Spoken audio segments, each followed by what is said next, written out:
मैं हूं आपकी दोस्त वर्षा। आशा करती हूं आप सभी बहुत अच्छे से होंगे। अगर आप हमारे चैनल पर नए हैं तो हमारे चैनल को सब्सक्राइब करें, हमारी वीडियो को लाइक करें और अगर आपको हमारी वीडियो पसंद आती है तो नीचे जाकर कमेंट बॉक्स में कमेंट करना ना भूलें। तो चलिए बढ़ते हैं अगले अध्याय की ओर।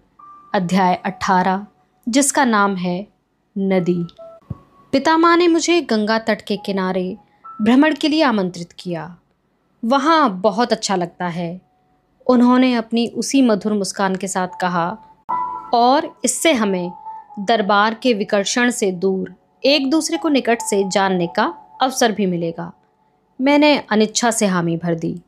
हस्तिनापुर आने के कुछ सप्ताह तक जिस बीच एकाकीपन ने मेरे सीने को लोहे के पट्टे की तरह कसना शुरू कर दिया था, मैं उनके मुझसे संपर्क में आने की प्रतीक्षा करती रही, क्योंकि निश्चित रूप से उन्हें पता था कि वहाँ के नियम मुझे उनके पास जाने की अनुमति नहीं देते थे। वह नहीं आए। जब कभी हम भोज पर भी मिलते थे तो शालीन अभिनंदन करने के अधिक उन्होंने मुझ पर ध्यान नहीं दिया। मैं हैरान हुई और आहत भी।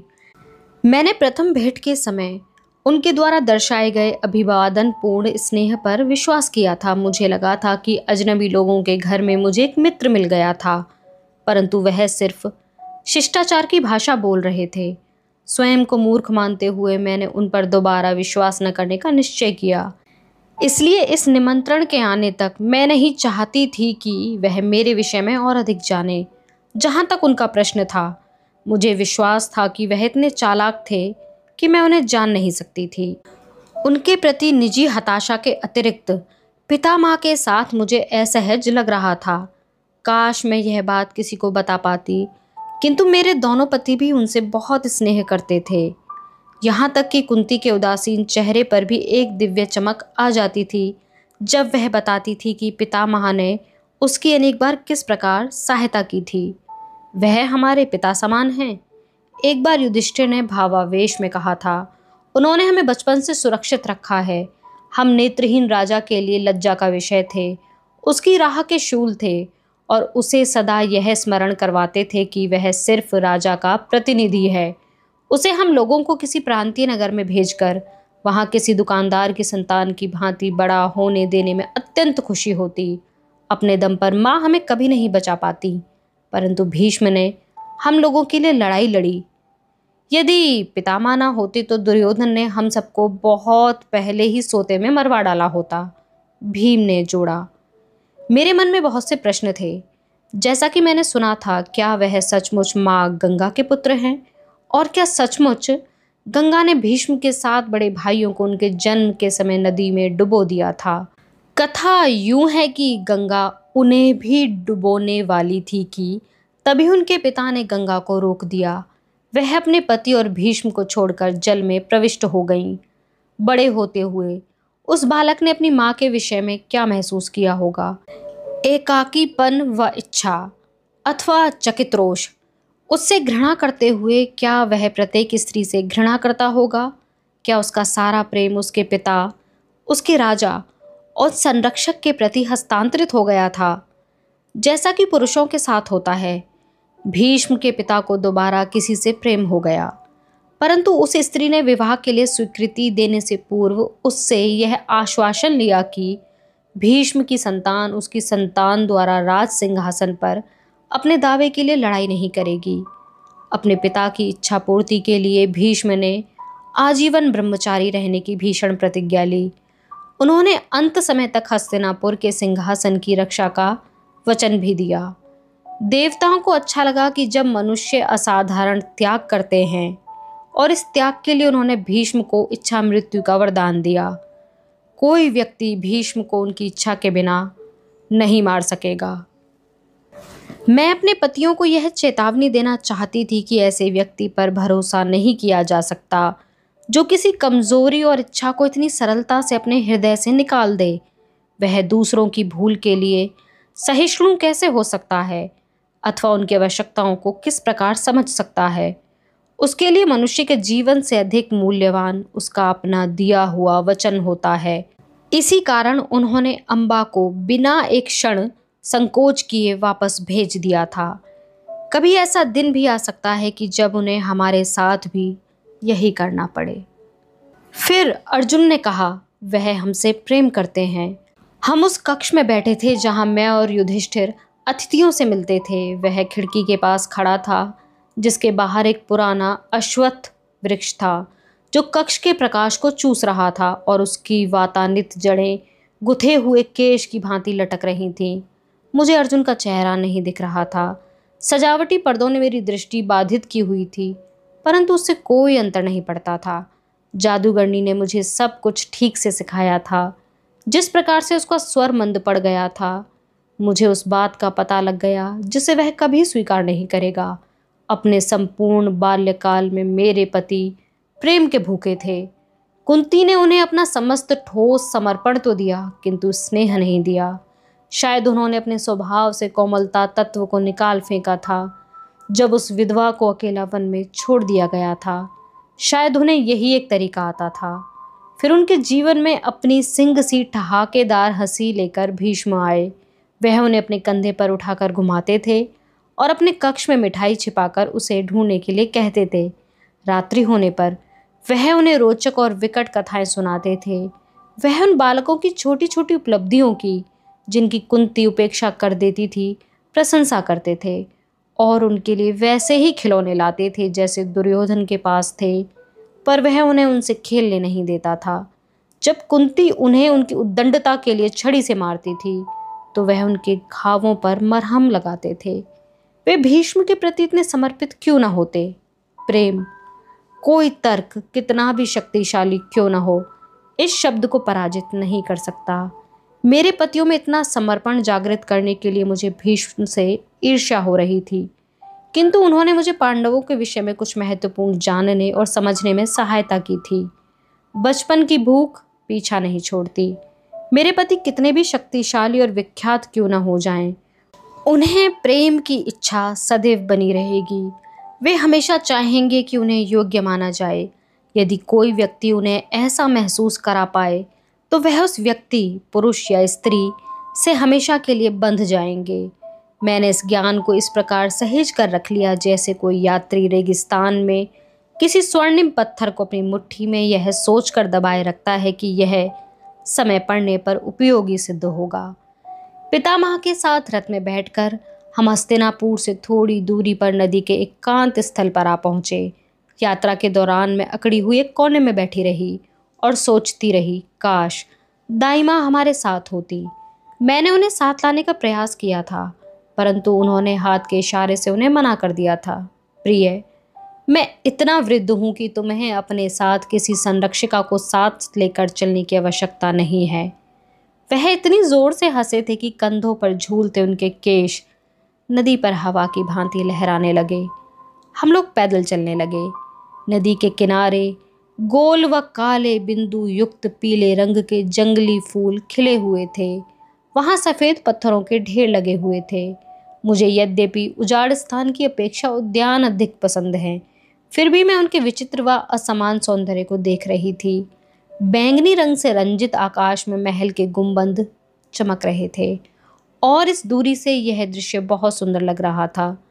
मैं नदी के उफनते प्रवाह से अपनी दृष्टि नहीं हटा पा रही थी। इस स्थान पर कितना कुछ हो चुका था। बच्चे डुबोए गए थे, बच्चे बचाए गए थे। मैंने जैसे ही यह सोचा, मुझे नदी की सतह पर एक टोकरी तैरती हुई दिखाई दी, जिसमें स्वर्ण सज्जित एक बालक लेटा हुआ उफनते फेन के साथ तेजी से बहा जा रहा था। उस समय भी उसे पता था कि उसे रोना नहीं है। हमारे सामने से गुजरते हुए उसने अपनी आंखें खोलीं और अपनी दृष्टि मुझ पर टिका दी। यद्यपि निश्चय ही एक नवजात बालक ऐसा नहीं कर सकता। भीष्म ने मुझे ध्यान से देखा। यह क्या है पुत्री? मुझे लगा कि मैंने देखा। मैं रुक गई और सिर हिला दिया। उसे समझाना बहुत कठिन था। मुझे डर था कि उससे मेरे भीतर की बहुत सी बातें प्रकट हो जाएंगी, परंतु भीष्म ने बात को समझते हुए सिर हिलाया। नदी की अनेक स्मृतियां होती हैं। वह तुम्हें वही याद दिलाती हैं जो तुम्हें सबसे अधिक प्रिय होती हैं। नदी अपने बहाव की ही भांति चालाक भी होती है। कभी कभी यह तुम्हें वास्तविक सत्य न दिखाकर वह दिखाती है जो तुम देखना चाहती हो। वह मेरे उत्तर की प्रतीक्षा कर रहे थे, किंतु कुछ भील स्त्रियों के एक समूह ने, जो सिर पर बड़े बड़े गट्ठर रखकर जा रही थीं, मुझे बचा लिया। पितामह को पहचानते ही वे उत्तेजित हो उठी। भीष्म पितामह! वे सब खुशी से चिल्लाईं। पितामह! वह अवश्य यहाँ प्राय आते होंगे। मुझे यह देखकर हैरानी हुई कि पितामह को देखकर वे स्त्रियां विस्मित नहीं हुईं। अपनी टोकरी में से उन्होंने भीष्म को छोटे हरे केले दिए और उनका कुशल क्षेम पूछा। क्या उनका गठिया का दर्द ठीक है? उन्होंने जो जड़ी बूटी पितामह को दी थी, क्या उससे कुछ लाभ हुआ? भीष्म ने उनसे उनके बच्चों के विषय में पूछा। उन्हें स्त्रियों के बच्चों के नाम भी पता थे और उन्होंने स्त्रियों को चांदी के सिक्के भी दिए। बाद में वह केले उन्होंने मेरे साथ बांट कर खाए। उनमें काले बड़े बीज थे और वे पूरी तरह पके हुए भी नहीं थे। उनसे मेरा मुंह अंदर से सिकुड़ गया। यद्यपि भीष्म ने अपने हिस्से के कई केले बिना परेशानी के खा लिए। वे स्त्रियां मुझे उत्सुकता से देखने लगीं। जब हम उनसे आगे निकल आए तो मैंने देखा कि वे महुआ के वृक्ष के नीचे एकत्रित होकर हमारी ओर इशारा करके हंस रही थीं और अपनी स्थानीय बोलियों में बात कर रही थीं। मुझे लगा उन्होंने कहा 5। क्या तुम्हें विश्वास है 5? उनकी आंखों में ईर्ष्या थी। हो सकता है मुझसे भूल हुई हो। संभव है कि उन्हें मुझसे सहानुभूति रही हो।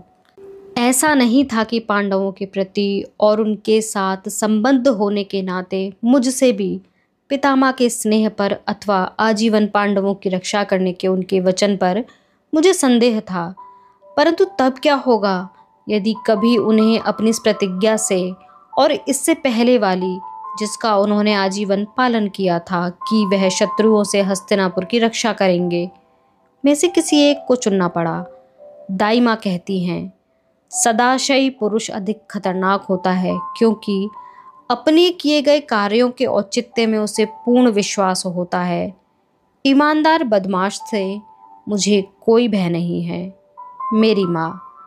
पितामह बोले, मुझे देवव्रत कहती थी। आपकी माँ? मैंने आश्चर्य से पूछा। परंतु मैं सोचती थी, वह मुस्कुराए, कि मेरे पिता ने मुझे अकेले बड़ा किया है। ऐसा नहीं है। हालांकि वह यही कथा सुनाते थे। माँ ने मुझे 8 वर्ष की आयु तक अपने पास रखा। मुझे लगता है कि वह मेरे जीवन के सबसे अच्छे वर्ष थे। इसी दौरान उन्होंने मुझे सभी महत्वपूर्ण बातें सिखा दी थी। यदि मुझे कोई समस्या होती अथवा उनसे परामर्श लेना होता तो वह यदा कदा अब भी मुझसे मिलने यहाँ आती हैं। मैं समझ नहीं सकी कि उनकी बात का क्या अर्थ निकालूं। क्या उनकी बात को मैं वास्तविक तौर पर सही मानूं अथवा नदी के पास उनको शांति मिलती थी जिससे वह स्पष्ट ढंग से चिंतन कर पाते थे। उनके वृद्ध चेहरे पर युवाकांक्षा का भाव था। मेरे विचार से वह प्रायः ऐसी बातें करते थे। अपने निर्णय के विरुद्ध मैं अधिक रक्षात्मक नहीं हो पा रही थी और इसी कारण जब उन्होंने मुझसे पूछा कि मुझे हस्तिनापुर में रहना कैसा लग रहा था तो मैंने उन्हें सत्य बता दिया। मुझे उस महल में असहज महसूस होता है। वहाँ बहुत से लोग मेरे पतियों से घृणा करते हैं। वह कभी मेरा अपना घर नहीं बन सकेगा। उन्होंने अपनी दाढ़ी पर हाथ फेरा।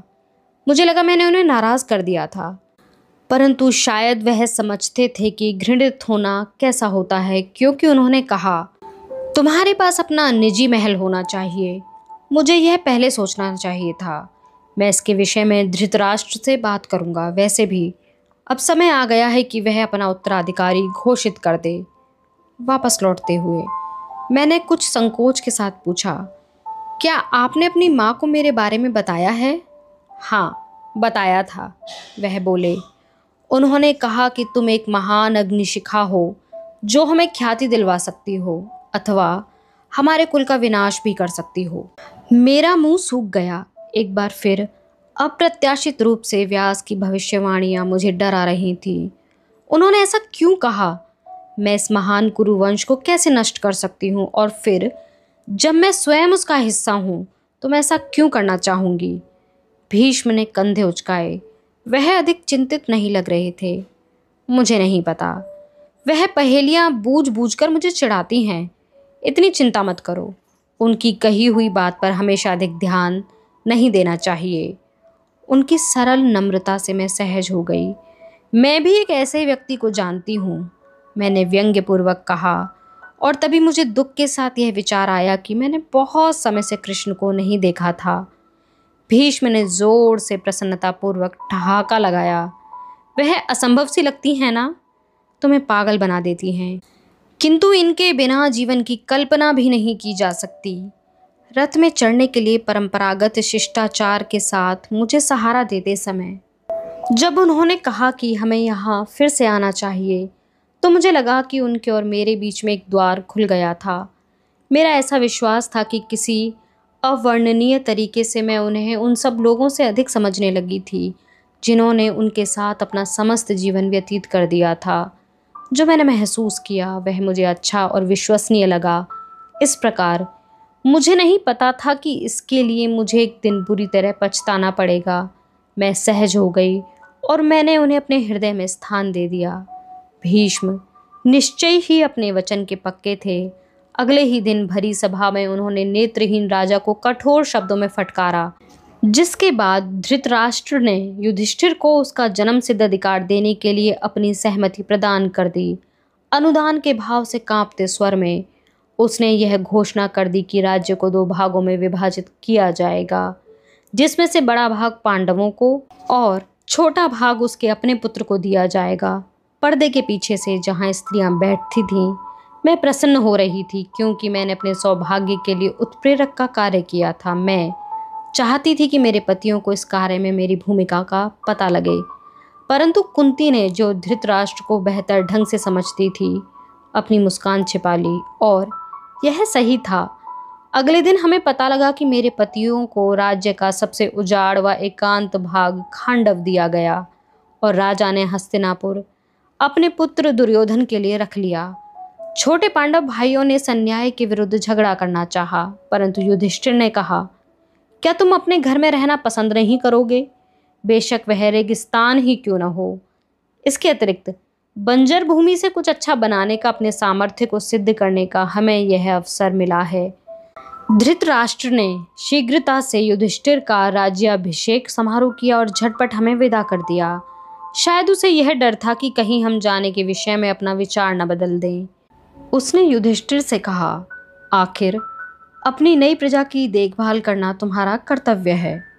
जब हम राजा द्वारा विदाई उपहार के रूप में दिए गए भव्य व विशाल रथ पर सवार हो रहे थे, तो भीष्म ने पूछा, वह किस प्रजा की बात कर रहा था, सांप या लग्गड़बग्घे? हमारी विदाई चुपचाप हो गई। सिर्फ एक छोटा सा दल हमारे साथ आया। सेवकों के बीच खांडव की छवि बहुत खराब थी। मुझे खुशी हुई कि कुंती हमारे साथ नहीं जा रही थी। मुझे नहीं पता कि नदी तट पर हुई हमारी बातचीत से भीष्म ने क्या निष्कर्ष निकाला था, किंतु भीष्म ने अवश्य ही कुंती को समझाया होगा। केवल वही थे जो ऐसा कर सकते थे कि वन की यात्रा काफ़ी कठिन होगी। महल के द्वार पर हमें विदाई देते समय उन्हें इस बात का अचंभा हो रहा था कि उनके पुत्र उन्हें छोड़कर अपना जीवन व्यतीत कर सकते थे। महल के अति विशाल द्वार के समक्ष कुंती की छाया इतनी शूद्र लग रही थी कि मुझे अंदर से हो रही खुशी पर लज्जा आ रही थी, किंतु मेरी यह खुशी अधिक देर नहीं रह सकी। शायद प्रतिशोध की भावना से कुंती ने इस बात पर बल दिया कि दाई माँ को उनके पास ही रहने दिया। कुंती ने कहा, जब तक मैं तुम लोगों के साथ रहने ना आ सकूं, दाई माँ को मेरे पास रहने दो। घोर अवज्ञा के भाव के बावजूद मैं मना नहीं कर सकी। हमारा रथ, जो उजाड़ व बंजर स्थान के लिए सर्वथा अनुपयुक्त वाहन होता है, ऊबड़ खाबड़ मार्ग पर चलने से तीसरे दिन ही टूट गया और हम नागफनी के झाड़ के पास मार्ग के बीच में खड़े रह गए। परंतु यह अत्यंत आश्चर्य की बात थी कि कुछ ही घंटों बाद कृष्ण वहां आ पहुंचे। उन्हें कैसे पता लगा कि हमें सहायता की आवश्यकता थी? वह अपने साथ सैनिक, भोजन, तंबू और अनेक घोड़े लाए थे और इस सहसा हुए घटनाक्रम पर वह बिल्कुल भी हैरान नहीं थे। उन्होंने संक्षिप्त किंतु आत्मीय अभिनंदन किया और वह सभी बातें जो मैं उन्हें कहना चाहती थी मेरे मुंह में ही रह गईं। हमारे आगे चलते हुए वह अर्जुन व भीम के साथ विनोद करते जा रहे थे और मैं उन्हें देखकर प्रसन्न व असंतुष्ट थी। मुझे अपने पतियों से ईर्ष्या हो रही थी। इससे पूर्व कृष्ण जब भी मिलने आते थे तो मुझे उनका पूर्ण सानिध्य मिलता था। अब वह सब क्यों बदल गया था? क्या सिर्फ इसलिए कि मैं अब किसी की पत्नी थी? जब मैंने उन्हें एक दूसरे की पीठ पर हाथ मारते देखा तो अपने बचपन की मेरी असहजता, जो मुझे लगता था कि अब समाप्त हो चुकी थी, यदि मैं पुरुष होती, मेरे भीतर फिर से जागृत हो गई। मैंने उस भाव को कठोरता से दूर किया। अभिलाषी विचार करना मेरी भूल थी। अच्छा हो या बुरा, मैं एक नारी हूँ। मुझे ध्यानाकर्षण के लिए कोई नारी सुलभ तरीका खोजना चाहिए था। दृश्य बदलने लगे। वृक्ष छोटे और हमारे पैरों के नीचे की धरती पीली व दुर्गंधपूर्ण होने लगी थी। मैं एक बड़े काले अश्व पर युधिष्ठिर के साथ बैठी थी। मुझे अपने जीवन में आए बदलाव पर विश्वास नहीं हो रहा था, या मैंने इस नियति के निर्माण में कुछ सहायता की थी। यदि कोई मुझे कुछ दिन पहले बता देता कि मैं हस्तिनापुर छोड़कर अपने पतियों व कृष्ण के साथ अपनी सास को छोड़कर अपने राज्य जाने वाली थी, तो मैं खुशी से उन्मत्त हो जाती। जीवन का सत्य हमारी कल्पना से कम मोहक होता है। युधिष्ठिर सर्वश्रेष्ठ घुड़सवार नहीं था, और उसका अश्व इस बात को पहचान गया था। वह बीच बीच में लगाम को झटका देता, अपने पिछले भाग को उठाता, पैर मारता और झटके से रुक जाता था। वह यदा कदा अपना मुंह खोलकर मेरे पति के हाथ को चबाने का प्रयास भी करता था। मैं इस बात से स्वयं को सांत्वना दे लेती थी कि युधिष्ठिर एक नेक व्यक्ति था। लोग उसे पृथ्वी पर धर्म का अवतार मानते थे। किसी धर्मावतारी से अच्छा घुड़सवार होने की आशा करना ठीक नहीं थी। सही अर्थ में यह संसार क्षणभंगुर है। कल महल में, आज राह पर, और कल किसे पता। हो सकता है मुझे वह घर मिल जाए जिससे मैं आजीवन वंचित रही।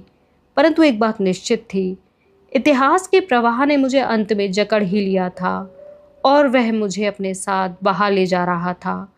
किस ठौर पर पहुंचने से पूर्व न जाने मुझे कितना और पानी निगलना होगा। इस प्रसन्नता के बीच मेरे मन में एक विचार आया। प्रत्येक बीतते क्षण के साथ मैं कर्ण से दूर जा रही थी। मैं शायद उसे फिर कभी नहीं देख सकूंगी। मुझे अपने मस्तिष्क में दाई माँ की आवाज़ सुनाई दी, और शायद इसलिए कि मुझे उनके धमक भरे स्नेह की बहुत याद आ रही थी, मैंने यह स्वीकार किया कि वह सही कहती थी। उन्होंने कहा, तुम्हारे लिए इससे बेहतर कुछ नहीं हो सकता।